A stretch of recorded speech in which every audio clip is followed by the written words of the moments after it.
So guys আজকের এই ভিডিওর টাইটেল এবং থাম্বনেল দেখে তো বুঝেই গিয়েছেন যে আজকের এই ভিডিওতে আমি কোন বাইকটা নিয়ে কথা বলবো। হ্যাঁ, আজকের এই ভিডিওতে আমি একটা ফেমাস বাইককে নিয়ে কথা বলবো। আর যে বাইককে নিয়ে কথা বলবো সেই বাইকের নাম হলো রয়্যাল এনফিল্ড বুলেট 350। আর যারা ভাবছেন বাংলাদেশে এই বাইক আসবে না, কেননা এই বাইকের কোনো অথরিটি বাংলাদেশে নাই, সেই ক্ষেত্রে তারা ভুল। কেননা এই বাইকটা জুলাইয়ের মধ্যে বাংলাদেশে এসে যাবে, এই বছরের জুলাইতে আসবে এই কথাটা জানানো হয়েছে।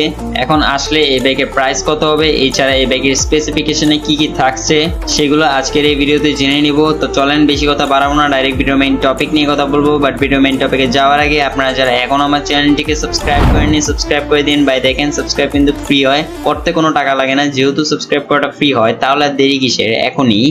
Vipers coiled. Oh, Thomas Rollins, stop! শুরুতেই একটু কথা বলবো এই বাইকের লুকস নিয়ে। ভাই এই বাইকের লুকস আমার কাছে কোনো অ্যাঙ্গেল বা কোনো দিক দিয়ে ভালো লাগে না। আপনাদের এই বাইকের লুকস বা এই বাইকের ক্রেজ এত বেশি হওয়ার কারণ কি সেটাই আমি জানি না। পার্সোনালি যদি আমি আমার ওপিনিয়ন দিই, সেক্ষেত্রে ভাই আমার কাছে স্পোর্টস বাইক ভালো লাগে, এই ধরনের ক্যাফে রেসার বা ক্রুজার ক্যাটাগরির বাইক আমার কাছে ভালো লাগে না। তবে হ্যাঁ, যদি কমফোর্টের দিক দিয়ে বিবেচনা করি সেক্ষেত্রে বলতেই হবে যে রয়্যাল এনফিল্ডের বাইকগুলো অনেক বেশি কমফোর্টেবল অন্য অন্য বাইকের তুলনায়। আর এমনিও স্পোর্ট বাইকের তুলনায় ক্যাফে রেসার বা ক্রুজার ক্যাটাগরির বাইকগুলোতে লং রাইড করে ভালো মজা পাওয়া যায়। এছাড়া রয়্যাল এনফিল্ড বাইকের আরেকটা ভালো দিক আমার কাছে যেটা লাগে সেটা হলো এই বাইকের এক্সজস্ট সাউন্ডটা আসলে অনেক জোস, এটা বলে বুঝাতে পারবো না। যাই হোক, লুকসের বিষয়ের কথা বলতে গিয়ে কত আলতু ফালতু কথা বললাম, এখন এই বাইকের ইঞ্জিন নিয়ে কথা বলি।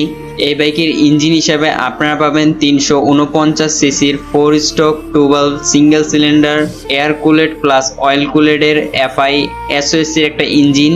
এই বাইকের এই ইঞ্জিন দিয়ে আপনারা এই বাইক থেকে ম্যাক্সিমাম পাওয়ার পাবেন 20.4 PS এট 6100 আরপিএম এবং ম্যাক্সিমাম টর্ক পাবেন 27 নিউটন মিটার এট 4000 আরপিএম। এই বাইকের এই পাওয়ার কনফিগার দিয়ে আপনারা এই বাইক থেকে সর্বোচ্চ গতি তুলতে পারবেন 130 কিলোমিটারের উপরে এবং সর্বোচ্চ মাইলেজ পেয়ে যাবেন 37 কিলোমিটার। এটা কিন্তু ওয়েবসাইটের তথ্য মতে আমি বলছি। যাই হোক, ইঞ্জিনের পর এখন কথা বলি এই বাইকের টায়ার এবং ব্রেক নিয়ে। এই বাইকের ফ্রন্ট হুইলে আপনারা পাচ্ছেন 100/90 সেকশনের টায়ারের সঙ্গে 300 মিলিমিটারের ডিস্ক উইথ এবিএস এবং রেয়ার হুইলে আপনারা পাবেন 120/78 সেকশনের টায়ারের সঙ্গে 270 মিলিমিটারের ডিস্ক উইথ এবিএস। অর্থাৎ এই বাইকে আপনারা ডুয়েল চ্যানেল এবিএস পেয়ে যাবেন। এছাড়া এই বাইকের রাইডারের কমফোর্টের জন্য ফ্রন্টে ইউজ করা হচ্ছে 41 mm এর টেলিস্কোপিক সাসপেনশন এবং রেয়ার ইউজ করা হচ্ছে 6 step twin tube emulation suspension. এই বাইকের সাসপেনশন ফিডব্যাক আপনারা অনেক অনেক অনেক ভালো পাবেন। আর এই বাইকের হেডলাইট, টেল লাইট, ইন্ডিকেটর সবগুলো হ্যালোজেন লাইটের থাকছে। স্পিডোমিটার হিসেবে এই বাইকে ব্যবহার করা হয়েছে সেমি ডিজিটাল একটা স্পিডোমিটার। ডিজিটাল বললে ভুল হবে, এখানে অ্যানালগ স্পিডোমিটারই আর কি ইউজ করা হয়েছে, বাট ছোট্ট একটা ডিজিটাল মিটার রয়েছে। আর এই ভিডিওতে আমি এই বাইকের ব্যাপারে একটা কথা ভুল বলেছিলাম, সেটা হচ্ছিল এই বাইকের টপ স্পিড 130 কিলোমিটার উপরে তো আপনারা জীবনেই পাবেন না। এই বাইকের টপ স্পিড আপনারা 120ই উঠাইতে পারবেন না, সর্বোচ্চ 100-র উপরে হয়তো এই বাইকের টপ স্পিড উঠবে। অনেক ইউটিউবাররা এই বাইকটাকে 120 পর্যন্ত উঠিয়েছে, তবে আমার মতে আপনি যদি চান সেক্ষেত্রে 100 পর্যন্ত উঠাতে পারবেন।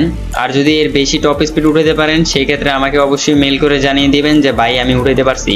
আর এমনও যেহেতু রয়্যাল এনফিল্ডের বাইকগুলা বা ক্রুজার ক্যাটাগরির বাইকগুলার টর্ক অনেক বেশি হয়ে থাকে, সেক্ষেত্রে এদের থেকে আসলে টপ স্পিডটা আশা করা যায় না। যাই হোক, এই বাইকের ফুয়েল ট্যাঙ্ক ক্যাপাসিটি আপনারা 13 লিটারের পেয়ে যাবেন। এখন কথা বলি এই বাইকের বডি ডাইমেনশন নিয়ে। এই বাইকের length 2110 millimetre, height 1225 millimetre, seat height 805 millimetre এবং গ্রাউন্ড ক্লিয়ারেন্স 160 মিলিমিটার। এই বাইকের সিট হাইটটা আমার কাছে বেশি মনে হয়েছে।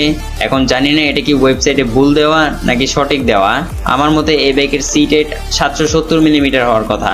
তো এই তো ছিল এই বাইকের স্পেসিফিকেশনের বিষয়ে। এখন কথা বলি এই বাইকের প্রাইস নিয়ে। এই বাইকের Indian on road price 1,70,000 rupee, যেটা বাংলাদেশে গিয়ে আসলে দাঁড়াবে, যেহেতু বাংলাদেশে ম্যানুফ্যাকচার হবে এই বাইকটা, সেক্ষেত্রে এই বাইকের প্রাইস একটু কম পাওয়া যাবে বাংলাদেশে।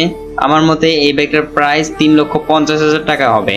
তো যাই হোক, এই ছিল আজকের এই ভিডিওটা যদি ভালো লাগে তাহলে কমেন্ট করতে বলবেন না। আর যদি একটু বেশি ভালো লাগে তাহলে যা করতে হবে সেটা আমি বলবো না, সেটা আপনারা আমার বিপ্লব ভাই বলবে। বিপ্লব ভাই বলেন। एक तो लाइक और शेयर ठोक दीजिए, महाकाल का धमाके लाइक और शेयर ठोक दीजिए, 5000 लौटे दिख जाना चाहिए। जब दिखता है यारा वो जंग मिले मेरे को वो झंडों के आगे मचा बोले रिस्क डरेंगे बढ़ने से आगे में मेरा का ही पावर काम